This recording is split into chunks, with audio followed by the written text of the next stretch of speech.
Hello everyone, welcome back to Kirklees Guitar School. Today we're going to talk about basses, great TV themes, and we're going to take some questions from his audience. Stick around, it's going to be a good one.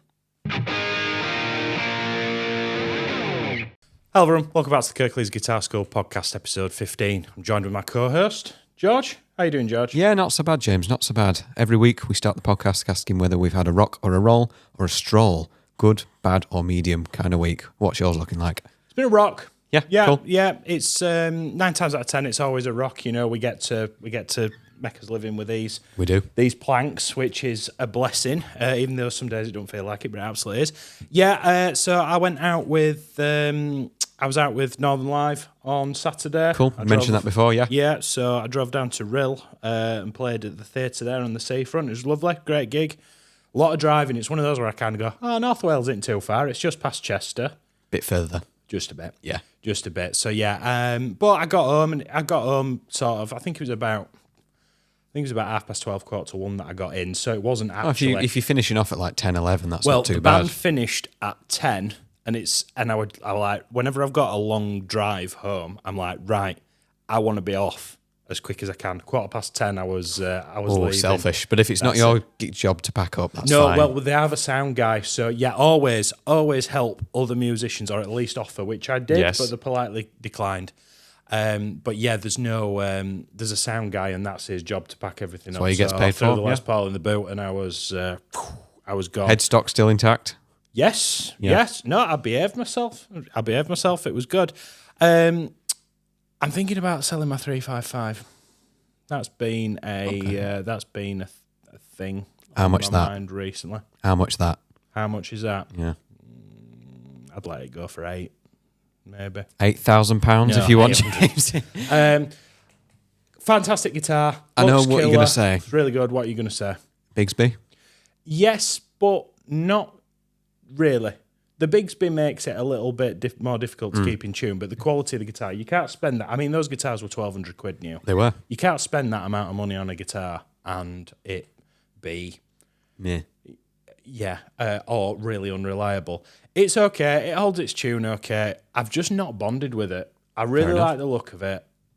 And to be honest, when I bought that guitar, it was either go for that one with the Trini Lopez cuts and the Bigsby, or the Dewey inspired by Gibson 1959 one. I've seen those, with yeah. the gold hardware. It was one of those two guitars. So what I think I'm going to do, I think I might have bought the wrong one. Potentially, yeah. So what I'm going to try and do is I'm going to sit on it for a week, but I think I'm going to pull that up for sale. And with the proceeds of that, I'm going to try and buy one of the others. Well, I know it's for the visual, but you can get a Dave Grohl signature for about £800 now. Because they made 1,000 of them, sold them all like that. They've now made like 10,000, and they can't shift them now. Yeah, and I don't want it to be. I know. I sort of say I don't want to be tied to a particular artist when I've got the flea bass sat on my knee. But yeah, I'm just a little bit. I'm still thinking about it, but I'm sort of thinking I'm not really bonding with it, and potentially could I swap it for another hollow body that maybe I've got a bit more of a connection with. Yeah, so fair it's dues. just a thought. So that was my week. What about yours? Yeah, a rock for me as well. Very much into gigging now. It was a slow start, but we're well underway. I've got another one coming up on Sunday. Unlike you, I was in Sheffield. So I was 26 minutes door to door from our gig, which was perfect. Not jealous at all. No, the one this weekend is about an hour and 20 minutes away, So down where are you in this weekend? Stafford. All right. So Okay. it's Still not a million miles horrendous. away, is it? But yeah, a pretty good gig, to be honest. The only issue we came into was power starvation on our PA system. We'd run through a generator, as we do outdoor gigs, and usually it's fine, but the generator just wasn't up to it for that day. So we rely on reverb through our PA desk. Some desks come with integrated effects. We use reverb for the guitar channel, desirable, essential for vocals. You don't want, this is what you call a dry vocal. It's like we're having a chat, but for singing you want reverb. And It's like your guitar tone, it just kind of softens everything up a little the bit. reverb, the desk said, no, I don't have enough power. No, thank you. So we were chasing channels to try and maintain it. But yeah, it was pretty good overall. Nice to be out gigging, and it got a lot of responses in the group as well. It's getting more communal, is that Facebook group? You're all talking amongst yourselves a little bit more. It's really nice to see. But last point before we move on to today's topic, we've booked a gig together, haven't we? We have. It's very rare that the guitarists of the Kirklees Guitar School Sphere get to do gigs together, because normally the budget doesn't allow you to have two guitar players on the gig. But occasionally we've been known to hire out, to go out as under the staff band. Yes, under the KGS name. Yeah, and we'll do sort of private events and things like that. So we've got a booking for November, which is pretty cool. Which feels like ages away, but it's June's around the corner. Minutes. We'll be talking about it on air, won't we? Yes. So yeah, it's going to be really nice to share the stage with you again, George. So what's on the agenda for this week? So today's set list. Let's go back to front. We're going to finish with our riff. Our riff within our jam. Sorry, that's old habits. No riff of the week this week. Sorry, guys. Finish with the jam. Before that, we've got Pick Our Brains, where we have 2 audience questions. We'll have Tone Talk, where we're going to talk about TV theme tunes, which is going to be really exciting. We're going to look at our technical focus, which ties into our neck deep portion. Bass guitars. Bass. It's taken a while. It has taken a while. No one's really asked for it, to be fair. No, I don't. So it's nice to get them out. I teach 4 or 5 bass students across the week. I really like playing bass, actually. You think, 4 strings, not a lot to do. For those guitarists out there, there's a lot you can learn about rhythm, timing, and bass playing's for me a bit like hair gel. The more you use, the tackier it gets. If you got to be really calculated with less is more. Less is more. But also, I think the hallmark of a really good bass player is to have the foundations of good musicianship. Oh yeah, really rooted. So I covered for Andy with the Recliners rehearsal on Tuesday. So that's one of our in-house bands. Yeah, one of our band classes, and the bass player couldn't make it. So I sat in on bass, and the rest of the band turned up, and we sat and did the session.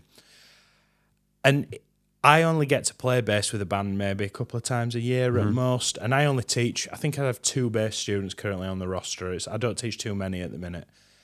And I always forget, actually, how much everybody else in the band leans on you as the bass player. They're listening to the bass as much as they're listening to the drums.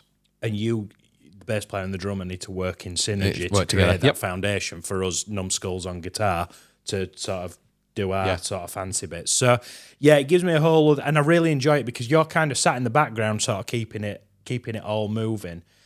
And there's that old joke, isn't there, of, any good band's 2 musicians and a bass player, but I actually think it's the other way around. Yeah, I think so. Bass should be felt and not heard.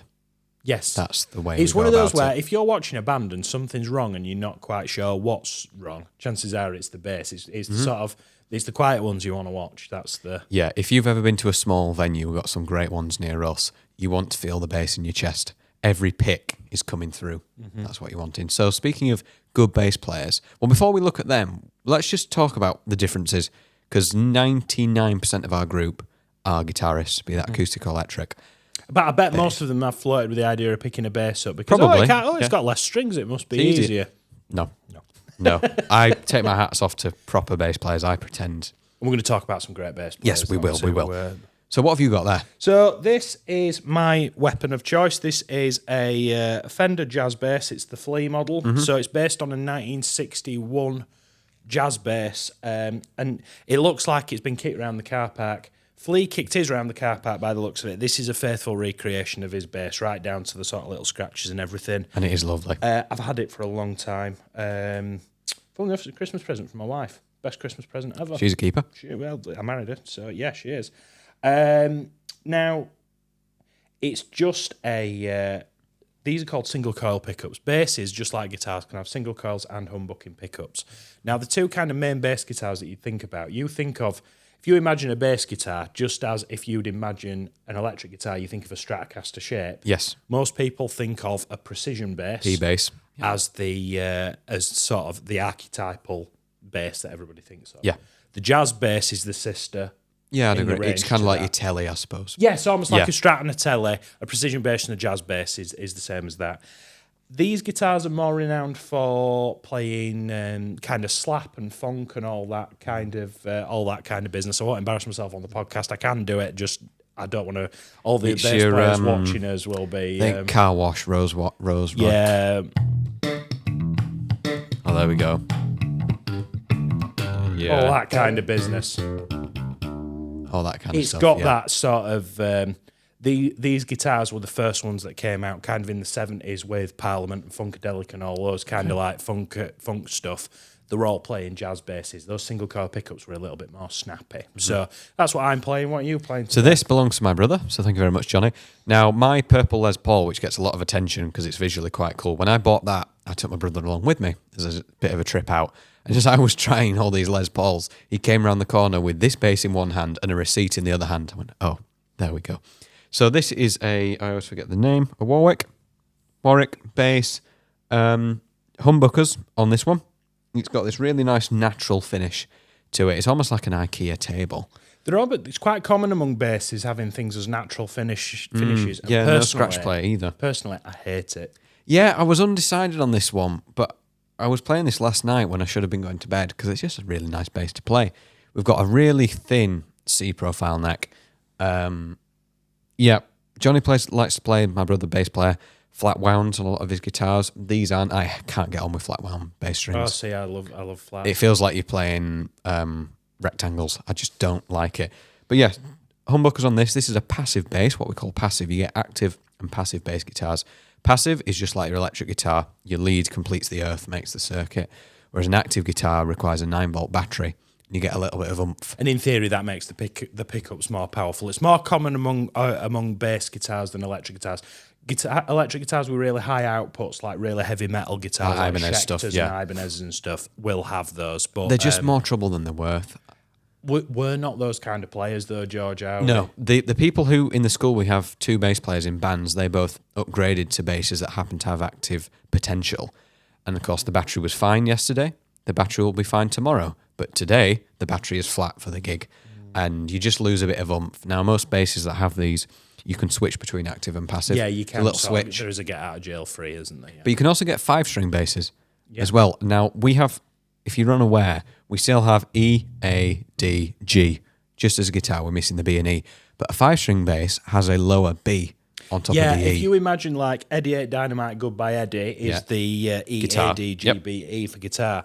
That B string that occupies the 5th string comes up. We actually put it the other way around, and it's lower. It's thick. Yeah, and 5-string basses sound really cool, but every time I play one, it just melts my brain because I've spent 20 years having the lowest note available, an E, and now all of a sudden it's a B. Sometimes you need them. Black Velvet by Lennon Miles, there's a run in that where you need that B string in there, and that's in E flat as well, so that's another complication. But yeah, bass guitars are really cool. There's a lot to be learnt from them. They're fun to play. It's not just guitar. Like if I played a power chord, for instance, you can kind of get away.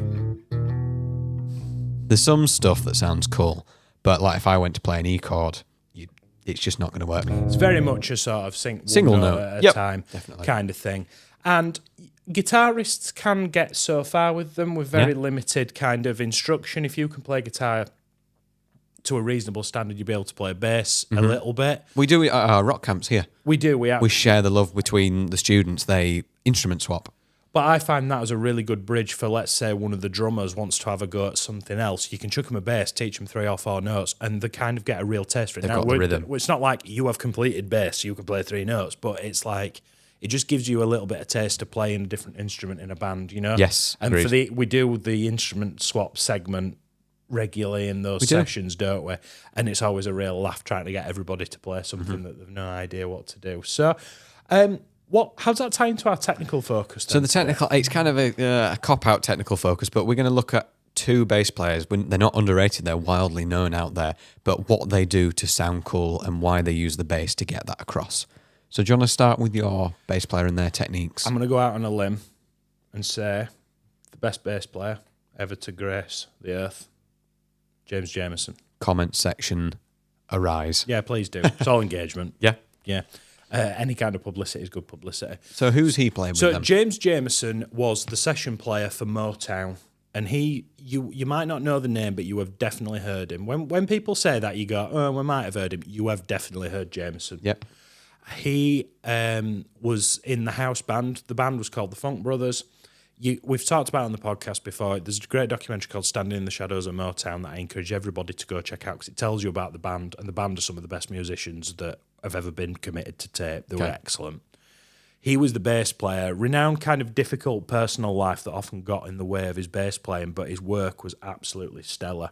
Now, because that's kind of like 60s into the 70s, when Motown was really a thing, a lot of the musicians that were on the circuit working at that time came from jazz and blues from the 50s, and especially all the bass players grew up playing upright basses, which is a completely different animal to an electric bass. And they're fretless as well, of course. But he used a precision bass, and he used a precision bass with flat wounds on, but he played it like it was an upright bass. Not physically, but in his note choice.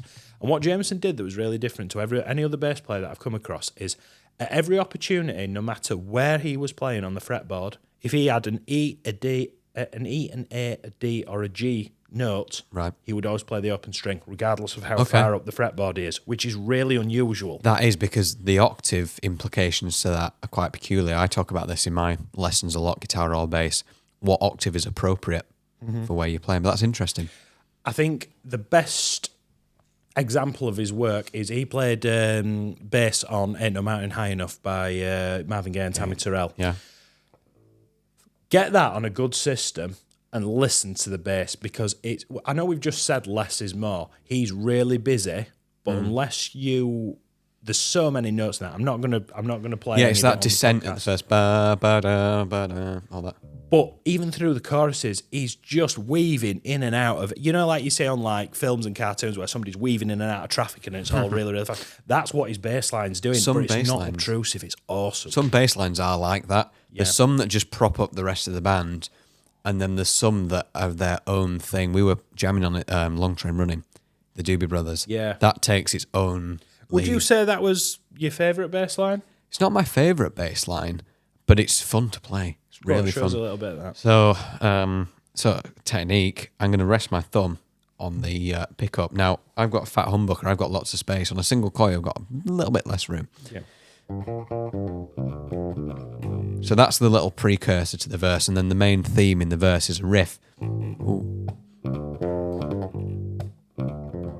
Oh, you put me on the spot now.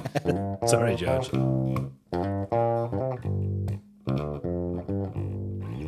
That revolves around the chord progression. I Wish. Oh, yeah, I Wish. Anything Stevie Wonder.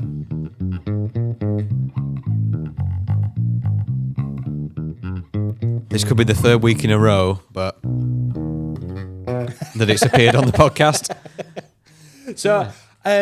So yeah, what about you? Who's a bass player that you think's of note that does something really cool? So Metallica's first bass player, Cliff Burton. Mr. Cliff Burton, excellent player. Who I think fell out of a bus. That's how he met his demise. I'm paraphrasing. I think I'm going to create a jingle on the Roadcaster that's called James Science that goes, James Science, and I was like a bit of a jingle. This is James Science. Take what I say with a grain of salt. Metallica were on tour. Yes. And they had an accident in the bus and it killed him. Yes, so Cliff Burton did play. I think they were Belgium, somewhere out, Germany, Belgium-ish, where I'm paraphrasing, but unfortunately they had an accident while they were on the road and he died as a result of it. It was really sad. But before that, he laid down some killer tracks. If you could hear them. Yeah, that's a good point. Metallica have a couple of albums where the bass never actually made it to the. I think it's Ride the Lightning. I think there's no bass in it. Yeah. So anyway, sorry, George. No, so Cliff Burton, he was a monster. He just played hard, a bit like Lemmy, but he went for the bass approach. Lemmy played bass like a guitar, and John Entwistle played bass like a guitar. They wanted to be up in the mix. Burton was down below. If you listen to For Whom the Bell Tolls, you got that horrible, scratchy. Not going to embarrass myself playing it. But do. But they also had a song Metallica called The Four Horsemen, wicked song. And Cliff, I wouldn't say pioneered, but I would say pioneered what I call the gallop technique. And what it is essentially a set of triplets, and a crotchet. So like three fast ones and then 1, 2, 3. It almost sounds like 1, 2, 3 but it's 1, 2, 3, 4, 1, 2, 3, 4. And if you feel that percussively, it's like a gallop of a horse. It's a lot quicker than that. He's doing that on an E note in Four Horsemen. Now, are you using just two fingers there? Yes, or are you I am three? too. I'm walking. Now, if I was to gallop elsewhere, I would use 3. See, that's more Iron Maiden, isn't it? Yeah. That is Iron Maiden. But Four Horsemen, he does this for a while and it's quick. It's like nearly 200 BPM. See, I'd be inclined to use 3 fingers there and use the index for the single. Okay. I mean, that's, again, but the bit that makes it hard for that Cliff's doing, any player can get comfortable on a rhythm, but he breaks that cycle. Bam, bam, bam, bam, dun, dun, dun.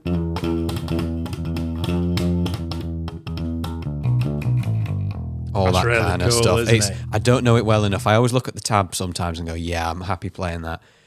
But Cliff Burton, what a player. Excellent. I don't know his whole back catalogue, but it's something to look into if you want to have a listen to some early Metallica stuff. So, we got some bass in. We have. We've got some bass in. I'm getting a bit homesick, so I'm going to grab a 6-string now, as I'm sure you are as well. Absolutely, and they're both Stratocaster shaped, which is good. Yeah. Right then, so our Tone Talk portion is TV songs, cool guitars used for TV work. Oh, so, yeah. Getting excited about this one. Yeah, like if you think of some TV shows, like if I say the Formula One. Yeah, which is The Chain. The Chain. That was actually when Channel 4 had BBC One. Channel 4 had Formula One coverage in the 2000s. That's where we associate The Chain. Okay. When I don't watch TV. I'm too busy playing guitar. I used to watch Formula One avidly. I remember me and my dad sat for years. Now, each race felt like a year when I was sort of 7, 8 years old. But watching the Formula One, I used to love going down to Silverstone. You'd feel the cars before you saw them. But that, I've put the bass away now, but that, just feeling that dun dun dun. So, it's so cool. There's so many. But I think what led me to speak about this in the podcast was Gareth played, was it the snooker? See, I was totally unaware of it. Yeah, I'm equally as ignorant to that, I'm afraid. Yeah, is it the Masters or something like that? But it was part of that theme. But motifs, that's what we call a theme. Yeah. A motif. Now, well, we've spoken about film scores before. We said how every time Harry Potter comes on the screen, in Harry Potter you get the what is it? That's the one. That is what we call a leitmotif. That's when a theme is associated with a character. Mm-hmm. Luke Skywalker comes on. So what other TV shows that we've all, someone's grown up watching or watched for years have an excellent theme? I think Top Gear. Yeah. That Jessica from the Allman Brothers, and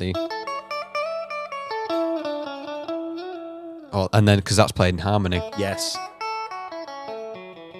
Which is interesting, because if I play that, you go, well, it's kind of Jessica, but not. We associate with the lead line. Yeah, I should have maybe looked to that prior to the podcast. Yeah, it would have been cool. Kind of dropped the ball a little bit there. Yeah, Jessica, you're right. If anyone plays that tonight, you just know what's coming straight away. Star in a reasonably priced car. Yeah, that's it. So, what's some others? I've got Kashmir on there. Yes, so Kashmir, X Factor. Now, Kashmir's Led Zeppelin. Is that in Dadgad? I was playing Drop D, but yeah, it probably... You can get Now, imagine it's 2007, X Factor's on the TV, you get that Geordie bloke doing the narration. Only 4 contestants remain. That's Big Brother, isn't it? Oh yeah, I suppose, yeah. But that's the thing, it takes me right back to being a child and seeing these... And watching stuff on telly. Watching stuff on TV, it's what... So, but also... To make it, Eminem, Lose Yourself, borrows heavily from Kashmir. It's very similar. Yeah, it's a sample, is that? And it's on the tip of my tongue where it's come from. Right, okay. That's really going to bother me. It'll come back to me. If it comes back to me, we'll touch on it. But you can imagine... that descending. That it's like, you can see Louis Walsh stood going, you are through to the next round, and you get that...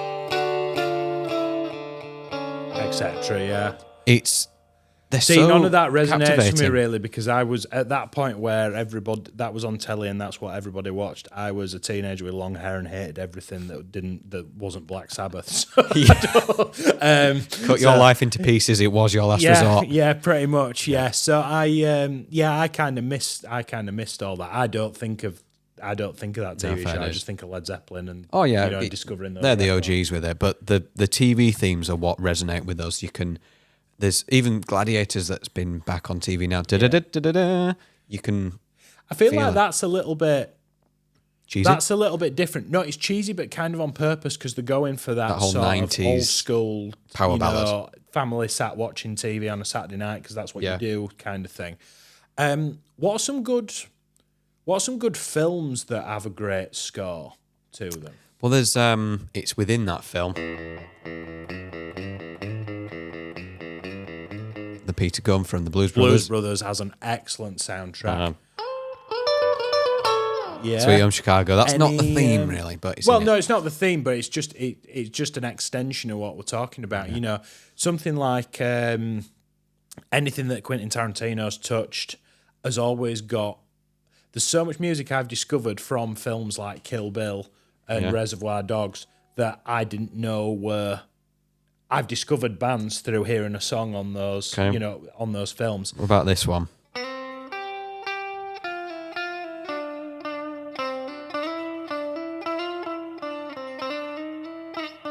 Butchered it at the end, but that's Top Gun. Yeah. The score in Top Gun is really cool. You get Danger Zone, Kenny Loggins, all of that. I think the most recent one to note that I think everybody will resonate with is what they used for for Peaky Blinders. Yeah. Red Right Hand by Nick Cave. That is an excellent song. But the soundtrack. Okay, I'll have to have a look then. You know, do you know the song enough to... No. Right, okay, so you'll hear the theme starts and there's this clanging noise. Okay. And it were part of one of my uni projects for this because I had to recreate that record in J&J Studios in Portishead Studio in Bristol. It was a really cool experience. They got that bell sound by clanging the studio's fire extinguisher and recording it. That's how they got and I love anything like that. Oh, there's like Maxwell's Silver Hammer. Sound design and all that kind of stuff. It's really cool. So yeah, what's your favourite? Have you got any recommendations that you'd like to put into the pile? Let us know in the comments. Yeah, I'd be really interested to hear them. Let us know. There's so many. I think the 80s were really big on really good film scores. Mm-hmm. And a lot of Netflix stuff now. I mean, the whole... Stranger Things. Yeah, with Metallica. Well, we were talking about The Last of Us. Now, I'd never played the game, and I'm probably not going to watch the series on Netflix either. But as teachers, people discover the amount of kids that came into the studio and wanted to learn how to play a guitar because of that. They've heard something on They've heard Master of Puppets on Stranger Things. Yep. I taught it many times in 2022. As did I. Yeah. But that stuff for us is really good, and it sort of gives us a bit of faith in humanity. Yeah. But it's almost a bit bittersweet because it's never anything new. It's that same year running up that hill, Kate Bush. Yes. Was that Stranger Things as well? Yes. Yeah, it went berserk. And I had a few people say, can I learn this? And again, see, I quite liked Kate Bush before that. Right. Quite strange. Yeah, I pin her as the 80s Billie Eilish, because she was young, talented, and quirky. And kind of did what she wanted to do. Now, I'm told by my partner that she is nowhere near as good as Billie Eilish. Billie Eilish is allegedly much more accomplished. And if I ever want to feel bad about myself, I have to remember that if I'd have lived in America as well, we'd have been in the same school year. And I think, what have I done with my life? But yeah, film scores, TV theme tunes. Let us know any good recommendations, and maybe that could be a thing in the group. Yeah, we sort of post videos of us playing. I think it's worthy of a post and shake the jar a little bit. Yeah. So we've got the Pick Our Brains segment. Of course. So we've taken some questions from his audience. So we asked the Facebook group was it last week? Had sort of shook the jar again. You all provided us with lots of great talking points. So thank you for that. And we're still lynching off that. Yeah, and if you're not part of the Facebook group, please head to the link in the description. We've got this great little community going over on Facebook, which is just full of like-minded, supportive guitar players. We do Feedback Friday every Friday, where you can post a clip, and myself and George will weigh in, give you some tips completely for free. Don't want anything from you. It's a really cool concept. And it's going really well. It is indeed. So, Ron Harris asks, I would like to see more on pickup variations. And what about push-pulls? Okay, so see episode 1 for more details on Strat versus Les Paul. Mm-hmm. So that's humbuckers versus single coils. We've both got Strats here. Mm-hmm. 3 single coil pickups. Your bread and butter. Push-pulls. I don't have any guitars with a push-pull, but I know what they do and how they work. When I bought my Les Paul, I nearly bought a Harley Benton Les Paul, which I'm so glad I didn't. As am I. But they have push-pulls. Now, what is a push-pull, I hear you cry? If you have a humbucker It's two of these single coils glued together. Now, a single coil gives you this quite thin sound, which is appropriate for some things. Now, if I'm playing that Ride the Lightning, you need humbuckers for that. But what if your Les Paul, or a lot of PRSs have it, a lot of Ibanez's have them, you have this thick sound with your humbucker, but what if you want to thin it out? You push-pull. If I were to lift the volume or one of the tone pots, it'll be on certain pickups. It splits. It's what's called a coil tap, and that will split the pickup in half, so you get a single coil from your humbucker, so you can split it in half and then reactivate it. I know the Fender American AM Ultra series has a split and a phase. Mm-hmm. The volume knob is a split on one of the pickups, and one of them puts them in phase. But yeah, push-pulls. It's a nice, more ASMR that we can't demonstrate this week, but it splits your pickups. If you've got humbuckers, you can split them in half to have them as single coils. So I've just got a couple of thoughts I'd like to add on to that, George, if I may. So, in real layman's terms, any guitar that you come across, pickups-wise, whether it's got 2 pickups, 3 pickups, 1 pickup, 9 pickups, the general consensus is all the same. If you start with the switch, the furthest that it'll go, either to the left or to the ceiling, you'll be using your neck pickup. And as you move that switch, you will start to move through the pickups in this direction. And as you move through those pickups, each of those pickups give you a slightly different sound. It's all very kind of within sort of 15% of each other, but it's just ever so slightly different. And the idea is, as you move through those pickups, the tone will essentially get brighter. I think that's a really kind of really basic way to do that. Right. As George has said, these are called single coil pickups.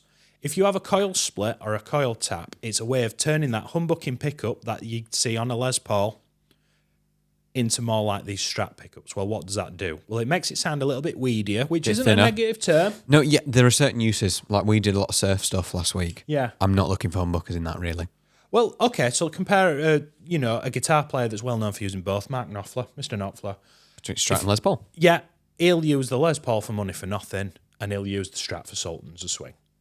2 completely different guitar tones, and he's picked the best tool for the job in either application. Now, try not to get, it's a real kind of upsell in the gear world is, look at all these options. I've got 14 different pickup combinations. I don't know about you, George, but this Strat's got 5 and I use 2 of them. Yeah, it's like cruise control. I know every car comes with it now that you buy, but I think a couple of years ago, it's like, it's got cruise control. Well, it depends. If you're sat on the motorway all the time, perfect, great. If you're just commuting 10 minutes down the road, what is the point? Yeah, exactly. You've just spent an extra $5,000 at that level to have cruise control. You've just spent an extra £200 on this PRS Silver Sky with a humbucker because it's got a coil tap. You don't need it. No, and I feel like it's a way of guitar companies injecting more perceived value for things that very seldomly get used. I know Fender came out in, I want to say, like 2011, 2012 with the Baja series of Telecasters, which were wildly successful, and they had what they call the S1 system in it. I've yet to find one guitar player that plays those guitars on a regular basis because they've got a cult following that hasn't ripped that circuit out. Yeah, you get Buckethead's got this kill switch, which you can replicate in a Les Paul. Yeah, you don't need the switch per se. What I'm referring to is if it's like someone's flicking your power on and off. You could have a chord, but you tap a switch and it just dies instantly, and it's quite cool for metal stuff. But on a Les Paul, you can kill the bridge pickup and have the neck pickup live, and you can just get this on off. Tom Morello does it on. Is it Bulls on Parade? He does it probably. Yeah. Okay. So yeah, hopefully that answers your question, Ron. It's just try not to get too kind of deep into it. It's I think it's an easier thing to understand than tone woods. It's just features of the guitar. Yeah, and really, caveman terms. This way, dark. This way, bright.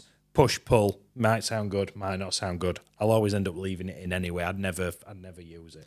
Yeah, don't be the player that plays a gig or practices and goes, oh no, I was on my humbucker, not my single coil. Doesn't matter.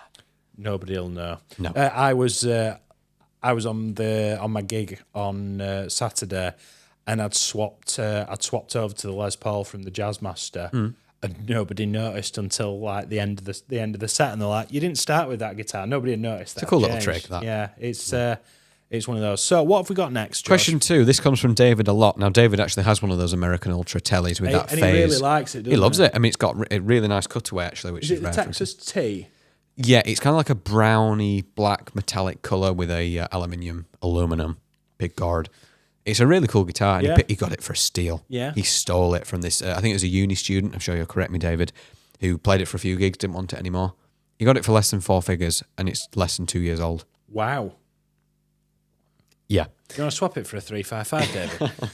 So, string theory. This comes from David. String theory. Various types of string gauges, how to look after them, and have you had any break?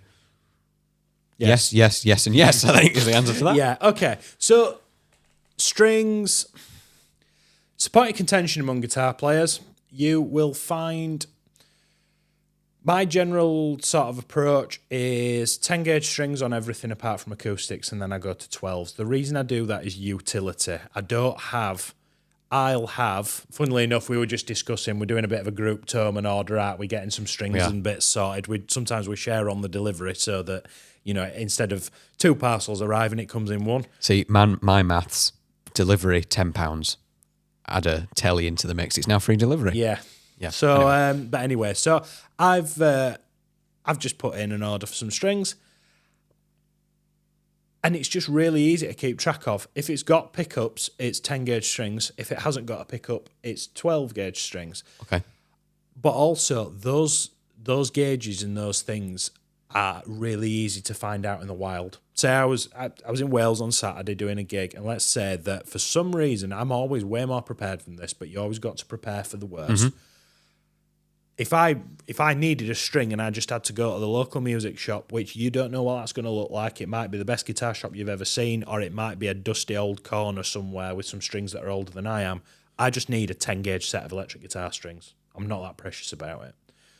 Now, when I start doing James Science and I start messing around with stuff like the telly, I put 9s on the telly and I've been experimenting with elixirs. That's more me kind of just experimenting. I get bored and start messing with stuff that I don't need to mess with. Have I had them break? Yes, on multiple occasions. Have you seen that clip of B.B. King when he breaks a string? Yes, and he's I can't remember which song it is, but yeah, he's changing it in the middle of the. He's like talking to the audience and telling them a story, and he's changing the string. Now, B.B. King, the man, the blues guitar player, he played 8s. Yes, we were talking. Funnily enough, we're doing Thriller's Gone in the lead class at the minute, and Thriller's Gone. Bob had told us because Bob knows loads of little bits of information like that, and he's really good to draw. And maybe he should start taking commission from the sessions. But I sort of think, again, it's like the push-pull thing. Don't get too wrapped up in it. Yes, they've bust, but I've bust strings, and they always break at the worst possible moment that they can do, but you've just got to be as prepared as you can for that situation. And we spend a lot of time sort of gassing about gear and things, and I think actually a really good investment for everybody is to have a set of strings and a little 100%. Baby set of pliers in your gig bag, in your hard case. It can be stubborn little sods. But when it goes wrong. Yeah. What about you? What's your preference? So, exactly like you. 10 for electric, 12s for acoustic. I think you can graduate to 10s from a beginner. You start on 9s on an electric, especially as a child, or you're just starting. 9s are more forgiving. I've had it. We both have taught, and I teach a student who is yet to sit his GCSEs, but he's running rings around both of us with his playing. We bumped him up to 10 gauge strings about a year ago because he looked at a set of 9s and they'd break. Some players are more sympathetic than others to strings. I'm quite a light player. See, I'm not. I play like I'm playing with a claw hammer, so I need heavy. See, heavy I've strings. only ever snapped a string when I've been tuning. Have you really? I used to have this. Do you remember that Wild Western acoustic I had when I was about 8? Yes. That red with the cowboy scene on it. That was scary to tune up. I'd be crying. In films when they're defusing a bomb and they're sweating, that'd be like me tuning this guitar because it'd be creaking. That's only when I've snapped strings. Snapping strings, unfortunate, but it happens. Back to your B.B. King. Billy Gibbons from ZZ Top used to put 13s on his Les Paul once upon a time to get the big sound. That was the thing. Thicker the string, thicker the sound. And he was in the dressing room with B.B. King once upon a time, and B.B. picked up his Les Paul and he said, what are you doing? Play this. And he gave him Lucille. And he plays 8s. Now, if you look at him, his playing is silky smooth, very light. And he says, what's the point in putting all that effort into 13s when you can just play on a lighter gauge string? And from then on inwards, ZZ Top went with 8s. And you can hear it in sort of his very light playing as a result. I always find that I'm just too heavy-handed. Oh, I couldn't. Music is Win, I reference him sometimes on this show. He put a set of 7s on a guitar and he could bend like 4 steps at once. But then again, if you put thicker gauge strings on, Stevie Ray Vaughan style, you're really going to struggle. Your hands are going to feel it. But I'd argue, going back to my point of I just need a set of strings and I could potentially be out on tour and need to find a quick fix. If your guitar's set up for 8 gauge strings and all you've got available is 9 or 10s, you practically have to reset your guitar. Yeah, that's a really good point. I haven't got time to do that between sets. 10s are universal, I'd say. Yeah, and you said that you sort of graduate students eventually up to, I don't, I just put a set of 10s on. I'll change the strings and I don't even tell them. So yeah, but maybe that's tough love, I don't know. Yeah, I do that with speed. When we're practicing, I'll go, well, just do it again at 80%. I'll knock it up to full. And they're like, oh, okay. But that's how they play at full speed. Because you can. This is a different point entirely. But we can really gently go, oh, it's okay. We'll do 70%. That's fine. When they're actually ready for full speed. But anyway, different point Sometimes in time. It's just a nudge in the right direction. So hopefully that helps you a little bit, David. Just keep on track. Just keep doing what you're doing. Absolutely. And it's really easy to get kind of too wrapped up in the minutiae of all this kind of stuff. You will find your own way, and there's so many options available to us. And to be honest, it doesn't really matter. No, because in 12 months' time, you'll go into a completely different gauge, completely different brand, and you'll be reinventing the wheel at least twice in that 12-month period. It's fine. So what have we talked about today then, George? Today we had our rock of the roll. Rock of the roll. Yeah, rock of the roll. Well, both rocks this week, whether this week was good or bad. We then went neck deep and looked at bass guitars, which are just out of shot now. We might do some more on them at some point in the future. We then had our technical focus, which tied in with the bass guitars, looking at 2 bass players. So we had James Jamerson and Cliff Burton, Motown versus metal, which is quite cool, actually. 2 polars, Tone Talk, TV theme tunes. We looked at Jessica, The Chain, Fleetwood Mac, Formula One, Top Gear, that kind of stuff. Cars again, another theme. Cars, music and cars. We then had Pick Our Brains, 2 questions referring to string gauge and push-pulls on guitars. And we'll conclude with our jam. Excellent. Which is kind of similar to last week. We're sticking with the rockabilly kind of thing. So this is based...